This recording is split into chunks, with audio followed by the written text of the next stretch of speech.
미국에서 믿기 힘든 일이 벌어졌습니다. 실시간으로 전 세계 주요 기지의 인공지능 전술 지휘망을 모니터링하던 초대형 컨퍼런스룸 수십 개의 대형 스크린이 갑자기 일제히 꺼졌기 때문입니다. 같은 시각 도쿄 지오다구 산업성 빌딩 17층 일본 경제산업성 긴급회의가 열렸습니다. 무표정한 관료들이 도열한 가운데 한 실무자가 급히 방으로 들어섰습니다. 미국과 동일 오류 확인됐습니다. 공급망 경로 모두 다 한국산 공정이던 부품입니다. 아무도 입을 떼지 못했습니다. 그걸 대체할 수단이 없습니까? 차관의 질문에 기술 담당관은 고개를 숙였죠. 그리고 다음 순간 도쿄 전자통신망 일부가 다운되며 일본 자위대의 작전 시뮬레이션이 중단되었다는 보고까지 이어졌습니다. 이 사태는 단순한 해킹이 아니었습니다. 오류의 근원은 놀랍게도 AI 칩 내 미세 회로의 소프트 신호 충돌 때문이었습니다. 누가 침입한 것이 아니라 스스로 멈춘 것이었죠. 단 하나의 질문이 회의장을 뒤덮었죠. 왜? 그 충격적인 이야기 지금 들려드리겠습니다. 제 이름은 아르민 맥케이입니다. 저는 미국 국방부 산하고등전략기술국 일명 테스트에서 인공지능 기반 전술운용 체계를 분석하는 임무를 맡고 있습니다. 2025년 그날 아침 워싱턴 DC는 평소보다 유난히 고요했습니다. 국방부 본청 4층 통합작전지휘센터에서는 전 지구 동시 AI 실시간 전술 연동 실험이 시작될 예정이었습니다. 미 본토, 유럽, 일본, 호주, 인도까지 연결된 이번 실험은 차세대 AI 기반 지휘체계가 어느 정도까지 협력 가능한지를 시험하는 대형 프로젝트였습니다. 회의실 안엔 세계 각국 기술 대표들과 장교들이 모여 있었고 각국의 대표적 시스템이 전술 시뮬레이터에 연동되었습니다. 한국도 참가국 중 하나였지만 솔직히 말해 저는 그들의 기술에 큰 기대를 걸지 않았습니다. 그저 미국산 회로를 깎아 만든 비슷한 제품들이겠거니 생각했죠. 오전 7시 정각 첫 작전 시나리오가 가동됐습니다. 무인 전투기 편성이 실시간으로 이뤄졌고 경로 분석도 매끄러웠습니다. 시스템은 정확히 예상대로 작동하고 있었습니다. 적어도 처음 30분 동안은요. 7시 4분 인도태평양 전술 AI 연산 서버에서 경고음이 울렸습니다. 경고, 루프 오류 발생, 재시작 불가. 당황한 기획관이 명령을 내렸고 예비 서버를 기동했지만 결과는 같았습니다. 이어 일본 방위성, 독일 육군 지휘국, 그리고 캐나다 오타와 기지에서도 동일한 오류가 보고됐습니다. 전 세계 18개 시스템이 동시에 멈춘 겁니다. 사람들은 처음엔 해킹을 의심했습니다. 그러나 침입 로그는 없었고 데이터도 손상되지 않았습니다. 모든 장비는 이상이 없었습니다. 그런데 유독 AI 시스템만이 작동을 멈추고 무한 재부팅을 반복하고 있었습니다. 회의실은 급속히 경직되었습니다. 미 국방부 최고기술 책임자 마이클 브레넌 장군이 저를 불렀습니다. 맥케이 박사, 이건 도대체 무슨 현상이지? 저도 당황한 채 고개를 저었습니다. AI 알고리즘이 스스로 프로세스를 죽입니다. 무슨 자살 루틴처럼 보입니다. 회의실 중앙에는 각국 대표단이 긴장한 얼굴로 서 있었습니다.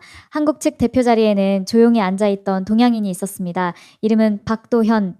직책은 한국의 모 반도체 기업 수석 엔지니어. 회의 시작 전 아무도 그의 존재에 큰 관심을 두지 않았습니다. 하지만 그 사람이 천천히 손을 들었습니다. 실례합니다. 한 가지 확인해도 되겠습니까? 회의실의 시선이 동시에 그에게 쏠렸습니다. 저는 속으로 중얼거렸습니다. 이 혼란화 중에 뭘 확인하겠다는 거지? 그러나 그는 차분한 목소리로 이어 말했습니다. 현재 오류가 발생한 AI 시스템 전부 0.4나노 하프스택 공정의 연산칩을 사용 중이지 않습니까?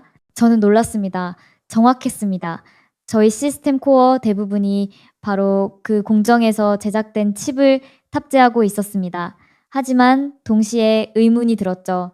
그래서 그는 테이블 위에 휴대 단말을 열더니 미세전류 진폭 그래프를 보여주었습니다. 이건 저희 회사 내부 시험 중에 발견된 이상 곡선입니다.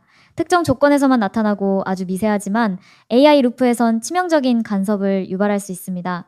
그 말을 들은 순간 저는 얼어붙었습니다. 그걸 왜 지금 말하는 겁니까? 한 일본 기술자가 따졌고 다른 유럽 인사들도 고개를 저었습니다. 그러자 박도현 씨는 조용히 웃으며 대답했습니다. 말하지 않은 게 아니라 아무도 묻지 않았습니다. 한국 기술자 말대로 설정을 바꿔보죠. 어차피 지금은 실험 상황입니다. 그 말은 영국 기술 대표 리차드가 조심스럽게 꺼낸 제안이었습니다. 회의장 안에는 짧은 정적이 흘렀습니다. 모든 장비가 멈춘 상황, 뭔가 시도는 해봐야 한다는 공감대는 있었지만 문제는 그 제안이 한국인의 손에서 나왔다는 사실이었습니다. 미국도, 일본도, 유럽도 스스로를 설계자라 여겼습니다. 수정자의 자리에 앉는 걸 자존심이 허락하지 않았습니다. 미국 측 기술국 부국장인 스콧 머피는 고개를 저으며 말했습니다. 우린 자체적으로 이걸 해결할 수 있어야 합니다. 타국 기술자에게 전술 AI 복구를 맡기는 건 안보상으로도 바람직하지 않아요. 제가 아는 한 스콧은 결코 비합리적인 인물은 아니었습니다. 하지만 그 말에 담긴 뉘앙스는 명확했죠. 한국 기술자 믿기 어렵다는 겁니다. 일본은 더욱 노골적이었습니다. 경제산업성 산하방위기술국 부국장 나카지마는 노트북을 닫으며 단호하게 말했죠. 해당 칩의 구조 자체는 일본에서 설계에 관여했습니다. 문제는 한국 공정이 아니라 펌웨어 연동 로직일 가능성이 큽니다. 일본 내부 인력이 분석하겠습니다. 회의가 갈수록 공허한 자기 확신의 반향으로 가득 찼습니다. 그 누구도 직접 해보지도 않은 채 서로 남 탓에만 몰두하고 있었습니다. 저는 도저히 참을 수 없었습니다. 지금은 누가 설계했느냐가 중요한 게 아닙니다. 문제는 시스템이 움직이지 않는다는 겁니다. 저희는 기계 앞에서 자존심 따지는 회의를 하고 있을 시간 없습니다. 그 말에 회의실은 조용해졌지만 결정적인 전환점은 아니었습니다. 미국 국방성 최고위급 기술총괄인 브레넌 장군마저도 우선은 우리 인력들 중심으로 테스트를 진행하자는 의견을 고수했습니다. 당연히 그 테스트는 한국인의 손을 거치지 않은 방법으로 이뤄졌고요.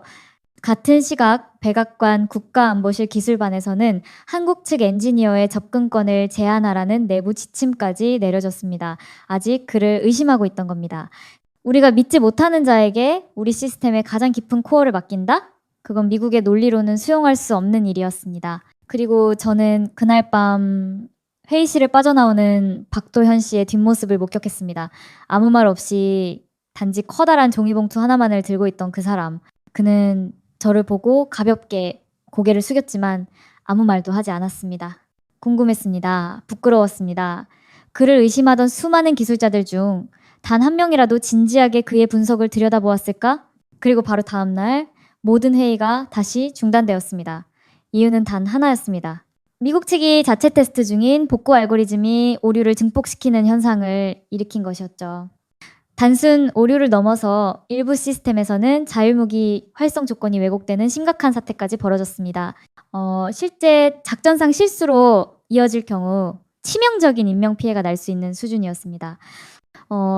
사태가 이 지경까지 왔을 때 일본은 그제야 한국 대표에게 이메일 한 통을 보냈습니다.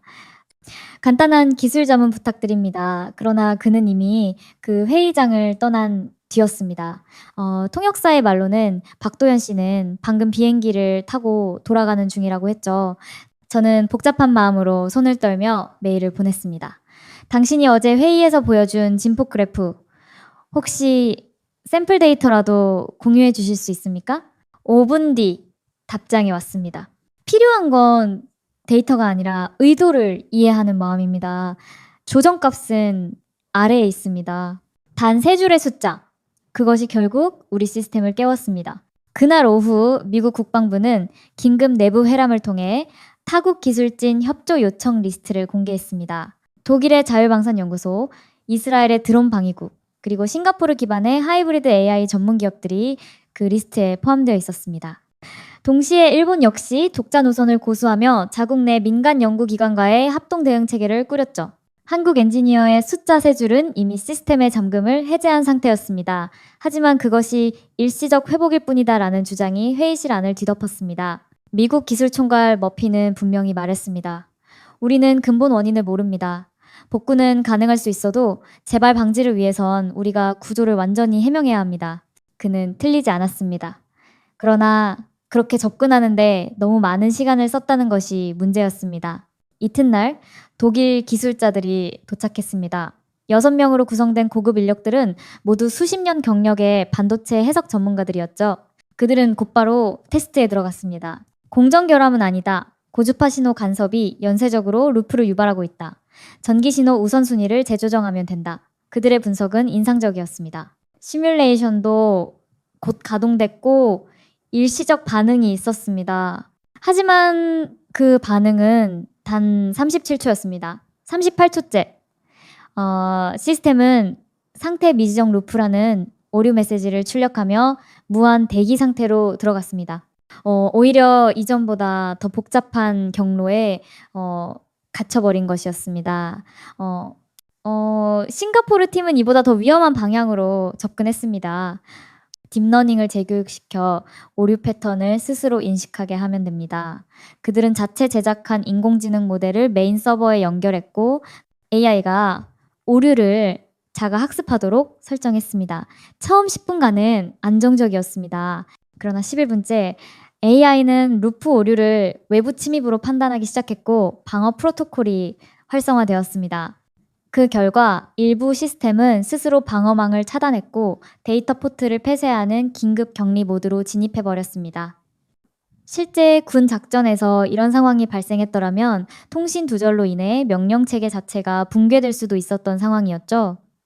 이스라엘 팀은 더 과감했습니다. 칩셋의 마이크로 코드 자체를 리플래시 합시다. 즉, 반도체 내부의 소프트웨어를 완전히 덮어 씌우자는 거였습니다. 저는 반대했습니다. 그건 칩을 리셋하는 게 아니라 죽이는 겁니다. 지금 우리가 가진 유일한 연산자입니다. 하지만 미국의 일부 간부는 그 제안을 받아들였고 테스트용 서버의 리플래시 작업이 이뤄졌습니다. 결과는 참담했습니다. 메인 연산 모듈이 동작 불능 상태가 되었고 4시간 동안 그 장비는 다시는 기동하지 못했습니다. 그날 오후 저를 포함한 기술자 대부분이 탈진한 얼굴로 회의실에 앉아 있었습니다. 자료 화면에는 이제 초기화 시도라는 문구만이 반복되고 있었습니다. 누구도 말을 하지 않았습니다. 어쩌다 이렇게까지 왔을까? 그리고 그 순간 저는 브레넌 장군의 입에서 이런 말을 듣게 될 줄은 몰랐습니다. 이거 박도현이라는 그 친구 다시 부를 수 없나? 모두가 고개를 돌렸습니다. 그 이름을 장군이 다시 입에 올렸다는 사실만으로도 분위기는 달라졌습니다. 그러나 저는 말했습니다. 지금쯤이면 인천공항에 도착했을 겁니다. 장군은 그 말을 듣고 한참을 말없이 서 있었습니다. 그러더니 그가 조용히 제게 물었습니다. 그 사람이 남기고 간 건 단지 숫자 3줄 뿐인가요? 저는 고개를 저었습니다. 아니요, 하나 더 있습니다. 저희가 잊고 있었던 방식입니다. 단순히 고치는 게 아니라 이해하고자 하는 방식 말입니다. 그리고 저는 다시 한번 그가 회의실 한복판에서 보여준 한 장의 메모를 떠올렸습니다. 거기엔 단 하나의 문장만 적혀 있었습니다. 정상 동작이 아닌 정상 반응을 설계하라. 그때 저는 깨달았습니다. 우리는 기계를 너무 믿었고 사람을 너무 의심했습니다. 기술을 너무 소유하려 했고 너무 적게 공유했습니다. 그리고 결국 그 자만이 전 세계를 멈추게 한 것이었습니다. 세 번째 날 아침 워싱턴 DC는 아직 어두운 안개 속에 잠겨 있었습니다. 저희 기술진 대부분은 전날 밤을 회의실 안에서 보냈습니다. 모니터는 여전히 재기동 불가라는 문장을 출력하고 있었고 시스템 관리자들은 서로 교대하며 리셋 명령을 반복했습니다. 책상에는 식지 않은 커피와 비어있는 에너지 드링크 캔이 어지럽게 쌓여 있었죠. 조용한 새벽, 기술자들의 자존심이 무너져 내리는 소리가 들리는 듯 했습니다. 저는 화면을 멍하니 바라보다 무심결에 자신이 쓴 코드에 얼굴을 묻었습니다. 이건 전쟁이 아니었습니다. 패배를 받아들이기까지의 고통이었습니다. 회의는 오전 9시에 재개됐지만 실상은 파행이나 다름없었습니다. 미국 대표단은 여전히 구조적 원인에 대한 완전한 해석이 필요하다는 원론만 되풀이했고 일본 측은 이번 사태를 계기로 독자 반도체 공정 체계를 구축해야 한다는 선언문 초안을 들고 나왔습니다. 독일과 이스라엘 기술진은 말없이 노트북만 두드리고 있었고 누군가는 이미 귀국 일정을 조율하고 있었습니다. 그리고 바로 그때 한 가지 사건이 회의장을 완전히 얼어붙게 만들었습니다. 실시간 서버 상태를 확인하던 싱가포르 기술팀의 리더가 갑자기 일어섰습니다. 잠깐만요. 여기 보안 로그가 이상합니다. 모두가 스크린을 바라보았습니다. 메인 서버 하나가 외부에서 일시적으로 신호를 수신한 흔적이 남아 있었던 겁니다. 그 신호는 누군가가 원격 테스트 신호를 보낸 흔적이었고 메시지는 단 3글자였습니다. 조정 완료. 회의실이 술렁이었습니다. 누군가 시스템에 접근한 것입니다. 신호의 경로를 추적한 결과 그것은 임시 게스트 관리자 계정에서 이루어진 접근이었고 기록상 마지막 로그인은 어제 오전 박도현이라는 이름으로 등록된 게스트 아이디였습니다. 누군가가 말했습니다. 그가 다시 들어왔다는 건가요? 하지만 박도현 씨는 이미 귀국한 상태였습니다. 실제로 비행 기록상 그는 한국행 비행기를 탔고 지금쯤이면 현지에 도착했을 시간이었습니다. 모두가 그 기록을 앞에 두고도 혼란스러워했습니다. 그렇다면 대체 그 조정 완료라는 메시지는 무엇이었을까요? 싱가포르 기술자는 조심스럽게 말했습니다. 그 신호는 메인 코어에서 나온 게 아닙니다. 외부 장비에서 직접 접근한 것도 아니고요. 아마도 출국 직전에 서버 내부에 남겨놓은 트리거였을 가능성이 있습니다. 남겨놓은 트리거라는 말에 저를 포함한 몇몇은 전율을 느꼈습니다. 그 말대로라면 박도현 씨는 이미 우리가 지금 마주하게 될 상황을 사전에 예측하고 그에 맞는 비상 설정 값을 미리 심어두었다는 의미였습니다. 그가 어떤 방식으로 그런 설정을 구축했는지는 알 수 없었습니다. 서버의 접근 기록은 암호화되어 있었고 메모리도 대부분 초기화된 상태였죠. 다만 분명한 건 그의 손길이 닿은 서버 하나만 이 정상 부팅에 근접한 반응을 보이고 있었다는 사실입니다. 그때 회의실의 공기가 바뀌었습니다. 모두가 알고 있었습니다. 다시는 박도현 씨를 의심하거나 평가절하 할 수 없다는 것을. 그러나 더 큰 문제는 그조차도 완전한 해결책은 아니라는 점이었습니다. 정상 작동에 조짐을 보이던 그 한 서버도 일정 시간이 지나면서 서서히 메모리 오류에 빠졌고 결국 정지되었습니다. 그의 지문은 분명히 남아 있었지만 그것만으로는 이 거대한 시스템을 다시 움직이게 할 수 없었던 겁니다. 이제 회의는 사실상 중단 수순에 들어갔습니다. 브레넌 장군은 자리에서 일어나며 말했습니다. 각국은 자국 시스템을 점검하고 단독 복구 계획을 마련하십시오. 공동 연동은 잠정 중단하겠습니다.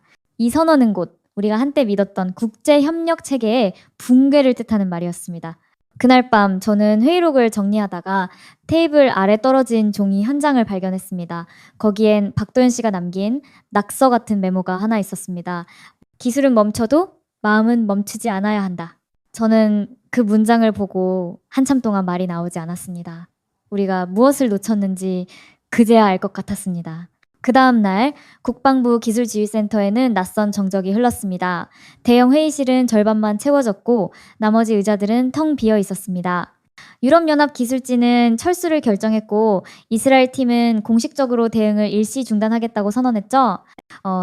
일본조차 더 이상 한국 기술과 관련된 논의를 공식 회의 의제에 포함하지 않겠다고 밝혔습니다. 사실상 이 회의는 끝난 셈이었습니다. 아무도 그렇게 말하지 않았지만 모두가 그렇게 느끼고 있었죠. 저는 빈 노트북 화면을 멍하니 바라보다가 무심코 이메일함을 열었습니다. 보낸 편지함에는 이틀 전 박도현 씨에게 보냈던 메일이 마지막으로 저장되어 있었습니다. 그가 남긴 답장, 그 세 줄의 조정갑과 이해하려는 마음이 필요하다는 문장. 그 문장이 이상하게 마음을 떠나지 않았습니다. 그리고 바로 그 순간 누군가 조용히 회의실 문을 열고 들어왔습니다. 복장도 이름표도 없이 회의장 안을 두리번거리던 그는 저와 눈이 마주치자 가볍게 고개를 숙였습니다. 박도현 씨? 모두가 동시에 고개를 돌렸습니다. 마치 유령을 본 듯한 얼굴들이 회의장을 가득 채웠습니다. 귀국하신 줄 알았는데 제가 말을 잇기도 전에 그는 조용히 대답했습니다. 돌아가려 했습니다. 그런데 그냥 돌아가면 안 될 것 같았습니다. 브레넌 장군이 그에게 다가와 말했습니다. 지금 이 회의에서 당신의 역할이 무엇인지 알고 계십니까? 그는 고개를 끄덕였습니다. 지금은 설계자가 아니라 설명자로 왔습니다. 시스템이 아니라 사람에게 말을 걸러 왔습니다. 그 말에 몇몇 기술자들의 표정이 굳었습니다. 그들은 아직도 겸손을 받아들이지 못하고 있었고 그가 갑자기 영웅처럼 떠오르는 상황을 견디지 못했습니다. 하지만 브레넌 장군은 뒤를 돌아보며 말했습니다. 이제 그의 설명을 들어봅시다. 박도현 씨는 회의실 중앙에 놓인 디지털 칠판 앞으로 천천히 걸어갔습니다. 그리고 손에 들고 있던 작은 포스트잇 하나를 꺼내더니 화면에 그대로 붙였습니다. 종이에는 낡은 펜으로 그린 단순한 그림 하나가 그려져 있었습니다. 이건 제가 처음 반도체 회로를 배운 날 선배가 해준 그림입니다. 우리는 전류가 흐르는 길을 설계한다고 생각하지만 사실은 전류가 흘러도 괜찮은 공간을 허락하는 일입니다. 그는 말을 이었습니다. 지금 이 회의는 오류를 막으려는 회의가 아닙니다. 오류가 발생했을 때 누가 그것을 어떻게 받아들이느냐를 묻는 자리입니다. 그의 말에 저는 문득 그가 설계한 공정기술의 본질을 처음으로 이해하기 시작했습니다. 단지 작동하는 기술이 아니라 멈췄을 때에도 되살릴 수 있는 여유를 설계한 기술이라는 것. 마치 인간의 숨처럼 멈춤과 이어짐을 감안하고 짠 회로였던 겁니다. 그는 간단한 설정값 몇 줄을 다시 입력했고 회의실 한편에 남아있던 실험 서버가 천천히 다시 기동을 시작했습니다. 이번에는 전보다 더 안정적으로 수치가 일정하고 메모리 점유율도 낮았습니다. 이건 실제로 작동하네요. 싱가포르 기술자가 중얼거렸습니다. 그 순간 일본 기술대표 나카지마가 조용히 자리에서 일어났습니다. 그는 회의실 중앙으로 걸어 나오더니 뜻밖에도 박도현 씨에게 정중히 고개를 숙였습니다. 그동안 우리가 너무 많은 것을 놓쳤습니다. 기술이 아니라 태도를 말입니다. 순간 회의실은 조용해졌고 박도현 씨는 단지 고개를 숙여 인사했을 뿐이었습니다. 기자도 카메라도 박수도 없었지만 그 짧은 고개 숙임 하나에 담긴 울림은 그 어떤 스포트라이트보다 강했습니다. 그날 이후 이 회의의 분위기는 완전히 달라졌습니다. 더 이상 누가 더 많은 알고리즘을 암기했는지가 중요하지 않았습니다. 더 이상 누가 더 큰 나라의 대표인지 따지지 않았습니다. 이제는 누가 가장 먼저 이해하려 했는가 그 한 가지 질문만이 남아 있었습니다. 그날 저녁 미국 국방부 본청 옥상 회의실, 보안 등급 3등급 이상의 회의가 처음으로 기술자 없이 진행됐습니다. 대신 회의실에는 각국 외교사절, 유엔군 전략사무소 관계자, 그리고 나토 고위 군사 전문가들이 자리하고 있었습니다. 화상으로 연결된 자리에는 호주와 영국, 프랑스와 캐나다의 국방장관도 연결되어 있었습니다. 주제는 단 하나였습니다. 한국 기술진에게 글로벌 전술 AI 복구 권한을 위임할 수 있는가? 이전까지만 해도 상상할 수 없던 안건이었죠.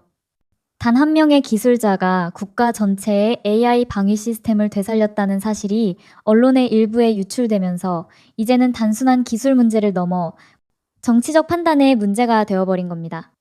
미국 측 회의 주재자인 브레넌 장군은 회의 시작과 동시에 서류 한 장을 꺼냈습니다. 여기 박도현이라는 한국 기술자가 남긴 설정값에 따라 정상화된 서버 1호기의 데이터가 있습니다. 연속 가동시간 6시간 돌파, 오류율 0.002% 이하. 지금까지 어떤 국제팀도 이 수치를 넘지 못했습니다. 그는 이어 말했습니다. 그리고 무엇보다 중요한 건 이 기술자는 자신이 복구한 시스템에 대한 독점권도 명예도 그 어떤 보안 접근권도 요구하지 않았습니다. 그저 기술이 돌아가기만 바랐습니다. 회의실 안에선 짧은 웅성임이 일었습니다. 그러나 반론도 곧바로 나왔습니다. 프랑스 측 국방정보국장이 손을 들고 물었습니다. 그 사람은 군사 전문가가 아닙니다. 평범한 민간 기술자일 뿐입니다. 우리가 이 중요한 시스템을 국경 밖 민간인 손에 맡긴다는 발상 자체가 위험합니다. 영국 정보위 고문도 이어 말했습니다.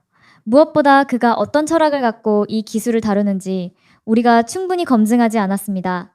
기술은 언제든 무기가 됩니다. 그 말은 정중하지만 뚜렷한 정치적 불신이었습니다. 그가 옳았습니다. 박도현은 어떤 국가기관의 관리 대상도 아니었고 국제방위조약 체계와도 무관한 민간 기술자였습니다.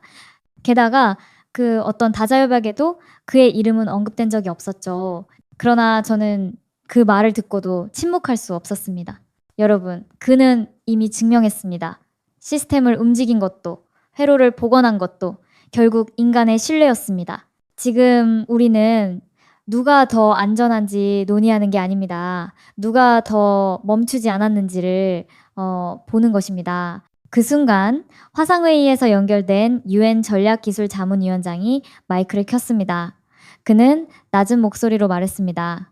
며칠 전 저희는 박도현 기술자가 유엔군 중동기지에 납품한 고속회로 장비의 오류를 해결한 기록을 확인했습니다. 그는 이미 3개 대륙 이상에서 실무적으로 기술 복구를 수행한 경력이 있습니다. 저는 그에게 기술 책임자 자격은 충분하다고 봅니다. 그리고 마침내 회의실 가장 뒤편에 앉아있던 나토군 디지털 전장부서의 실장 게르하르트 슈미트가 일어났습니다. 그는 몇 초간 침묵하다 이렇게 말했습니다. 우리가 이걸 정말 맡겨도 되냐고 묻고 있죠. 저는 오히려 이렇게 묻고 싶습니다. 우리가 과연 이걸 그보다 더 잘 다룰 수 있느냐고요. 그날 회의는 결론 없이 끝났습니다. 하지만 분위기는 이미 기울고 있었습니다. 밤늦게 브레넌 장군은 저를 조용히 불렀습니다. 맥케이 박사, 내일 아침 박도현 씨를 다시 국방청으로 불러주십시오. 이번에는 그에게 듣기 위해서가 아니라 부탁하기 위해서입니다. 저는 고개를 끄덕이며 마음속으로 중얼거렸습니다. 그를 증명한 것은 기술이 아니었습니다. 태도였습니다. 다음날 아침 회의실은 전날과는 사뭇 다른 분위기였습니다. 방금 막 도착한 박도현 씨는 어제와 같은 셔츠를 입고 있었고 그 손에는 다시 작은 종이 메모가 들려 있었습니다. 그는 여전히 겸손했고 여전히 기술이 아닌 태도를 앞세운 사람이었습니다. 브레넌 장군은 회의 서두에서 그에게 요청했습니다. 오늘은 시스템 이야기보다 당신 이야기를 듣고 싶습니다. 당신이 이 기술을 어떻게 만들어냈는지 그리고 왜 우리와 다른 선택을 했는지. 박도현 씨는 가만히 웃으며 말을 꺼냈습니다. 제가 다룬 건 늘 가장 작은 단위였습니다. 마이크로미터의 회로, 수천 개의 게이트, 그리고 전류, 하나의 떨림이 결과를 뒤바꾸는 구조. 그런데 이상하게도 사람들이 그걸 너무 거창하게 다루더군요. 더 빠르게, 더 작게, 더 강하게. 그런데 정작 중요한 건 멈췄을 때 복원될 수 있는 구조였습니다. 그는 이어 말했습니다. 제가 처음 설계한 칩셋은 군용이 아니었습니다. 의료기기였습니다. 생명이 오가는 중환자실에서 기계는 멈추면 안 됩니다. 그리고 만약 멈춘다면 반드시 다시 숨을 쉴 수 있어야 하죠. 회의실 안은 숨소리 하나 없이 고요했습니다. 그는 단순히 기술자가 아니었습니다. 생명을 살리는 기술을 설계한 사람, 그리고 그 철학을 반도체 공정에 그대로 이식한 사람이었습니다. 그래서 저는 멈췄을 때 무조건 다시 시작하지 않는 설계를 고안했습니다. 대신 왜 멈췄는지를 먼저 묻는 회로를 만들었습니다. 저희는 그걸 내부 진단 루프라고 부르죠. 마치 사람처럼 스스로 상태를 돌아보는 것입니다. 그때 브레넌 장군이 조심스럽게 물었습니다. 그런 설계를 선택하게 된 계기가 있습니까? 박도현 씨는 잠시 생각하다 아주 조용한 목소리로 대답했습니다. 저희 어머니께서 심장 보조 장치를 쓰셨습니다. 그런데 어느 날 장치가 멈췄습니다. 장치는 고장이 아니었고 단지 미세한 전압의 오차를 오류로 인식하고 스스로를 정지시킨 거였습니다. 그 후 어머니는 18시간 만에 돌아가셨죠. 저는 그날 이후 완벽한 판단보다 회복 가능한 구조를 만들겠다고 결심했습니다. 그는 더 말하지 않았습니다. 누구도 질문하지 않았고 누구도 설명을 요구하지 않았습니다. 회의실 안에 있는 사람들은 모두 그제야 이해한 듯 했습니다. 그가 왜 AI 오류 앞에서도 침착했는지, 왜 그토록 조정값에 신중했는지, 그리고 왜 끝내 모든 설계를 비공개로 두었는지. 그는 기술을 정복하려는 사람이 아니었습니다. 기술에 삶의 맥박을 불어넣으려 한 사람이었습니다. 그날 오후 박도현 씨는 조용히 장비 하나를 내놓았습니다. 크지 않은 칩 하나였습니다. 이건 아직 상용화되지 않은 구조입니다. 인간의 심박 패턴에 따라 전류를 조정하는 반응형 코어입니다. 전투기가 아니라 사람을 살리기 위해 만든 기술입니다. 그는 덧붙였습니다. 저는 군사 전문가가 아닙니다. 다만 기술이 무기가 아닌 손이 되길 바랄 뿐입니다. 그 말에 처음으로 브레넌 장군이 자리에서 일어나 깊이 고개를 숙였습니다. 지금 이 회의에서 가장 강한 사람은 총이 아닌 회로를 설계한 당신입니다. 그리고 저는 그 순간 깨달았습니다. 우리가 지금 복구하려는 것은 단지 AI 시스템이 아니라 기술에 대한 태도 그 자체였다는 것을. 국방부 내부 보고서에는 박도현이라는 이름이 공식적으로 기재되지 않았습니다. 시스템 복구의 주체는 외부 기술 자문으로 간략히 정리됐고 그가 남긴 기술 설계도는 비공개로 봉인되었습니다.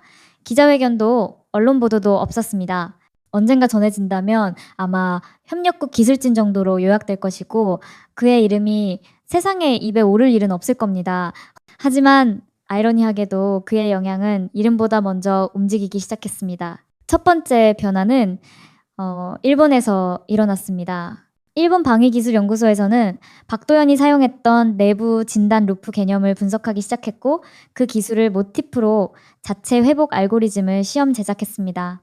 그들은 그 알고리즘을 사이클 제로, 즉 처음으로 되돌아가 다시 숨을 고르는 회로라고 불렀습니다. 독일에서는 신뢰성 기반 회로 설계 세미나라는 주제로 박도연이 남긴 회로 개념을 공유하는 학술 행사가 열렸고 이스라엘의 한 군사공학대학에서는 그가 회의실에서 꺼냈던 종이 메모 전류는 흐르는 게 아니라 허락받는 것이다를 연구실 벽에 인용문으로 붙였습니다. 싱가포르의 한 기술 스타트업은 그가 남긴 설정값을 기반으로 자체 복원형 인베디드 코어를 개발해 수술실 내 자동 전자기기 시스템에 적용하기 시작했고 캐나다에서는 이 기술을 회복 가능 설계라는 이름으로 특허 등록 절차에 착수했습니다. 그리고 가장 놀라운 변화는 UN 전략기술국에서 발표한 지침이었습니다. 그들은 전 세계 군사용 AI 시스템 개발 가이드라인에 복원성과 자기성찰 알고리즘을 의무 탑재할 것이라는 조항을 포함시켰고 그 조항은 맥케이 박이니셔티브라는 이름으로 불리게 되었습니다. 그때 저는 알았습니다. 그의 이름이 실제로 기억되지 않아도 된다는 것을. 기술은 결국 누군가의 언어 속에서 누군가의 선택 속에서 살아남는다는 것을. 한 달 뒤 제가 직접 박도연 씨에게 이메일을 보냈습니다. 당신의 이름이 어떤 공식 문서에도 남지 않았다는 게 유감입니다.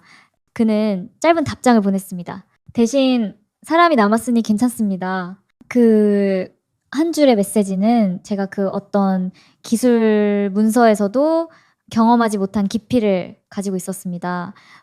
그는 기술을 남긴 사람이 아니라 태도를 남긴 사람이었습니다.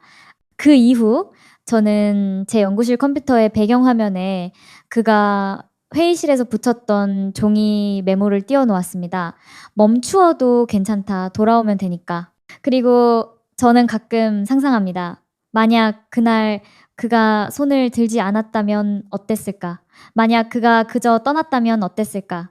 아마 지금의 우리는 속도는 빠르지만 회복할 수 없는 구조 속에서 여전히 길을 잃고 있었을지도 모릅니다. 2025년 UN 산하전략기술위원회는 단일 제안서를 채택했습니다. 문서번호 STC 2247, 제목은 간결했습니다. 보건 중심 AI 설계 가이드라인 채택안. 핵심 조항에는 다음과 같은 문장이 실려 있었습니다. 모든 국방 및 인공지능 시스템은 오류 발생 시 외부 명령 없이 자기 진단 및 최소 기능 복구 절차를 자동 수행해야 하며 이는 휴먼 디지션 루프를 기준으로 설계될 것. 그 기준이 바로 박도연의 회로 철학을 바탕으로 한 설계 방식이었습니다. 놀라운 것은 이 조항의 채택이 단순히 UN 권고안에 그치지 않았다는 점입니다. 그러한 것은 이 조항의 채택이 단순히 UN 권고안에 그치지 않았다는 점입니다. 오히려 이후 벌어진 일은 예상을 뛰어넘는 속도로 세계 각국의 시스템 속으로 퍼져나갔습니다. 유럽연합은 이 조항을 기술 인증의 기준으로 삼았고 독일, 스웨덴, 핀란드 등은 새롭게 발주하는 모든 방산 AI 시스템에 이 설계 철학을 반영하겠다고 발표했습니다. 심지어 일부 국가는 회복 알고리즘 부재를 이유로 기존 계약을 철회하거나 연기하기까지 했습니다. 미국도 예외는 아니었습니다. 국방부 산하 딸파는 박도연의 외로 구조와 접근 방식을 분석해 자체적인 복원 우선 설계 라인을 출범시켰고 그 라인에는 내부 감성 회로라는 이름이 붙었습니다. 이는 시스템이 단순한 연산 효율이 아니라 멈춤 이후의 반응까지 고려하도록 설계하는 구조였습니다. 일본에서는 조용한 변혁이 시작되었습니다. 후생 노동성과 경제 산업성이 공동으로 출범시킨 안정성 우선 공정 추진단은 한국에서 도입한 회로 설계 매뉴얼을 기반으로 자국 내 인공지능 기반 의료기기의 인증 기준을 개정했습니다. 놀랍게도 이런 변화는 군사나 산업 분야에만 국한되지 않았습니다. 브라질 교육부는 기술 시민성 교육 커리큘럼 안에 박도연의 철학을 반영한 교재를 도입했고 인도네시아에서는 멈춰도 다시 시작할 수 있다는 메시지를 담은 초등학생용 컴퓨터 수업이 정규 교육으로 편성됐습니다. 심지어 아프리카 루안다의 한 마을에서는 태양광 기반 발전 시스템의 자가복구 회로 설계의 박도연의 설계 접근 방식을 채택하여 마을 전체 정전 빈도를 획기적으로 줄이는데 성공했습니다. 이제 사람들은 이름을 말하지 않았습니다. 대신 철학을 말했고 구조를 말했으며 방식의 변화를 이야기했습니다. 그 중심에는 늘 이해하려는 기술과 복원 가능한 설계가 있었습니다. 어느 날 UN 기술위원회는 그 모든 흐름을 하나의 보고서로 정리했습니다. 제목은 이렇게 쓰여 있었습니다.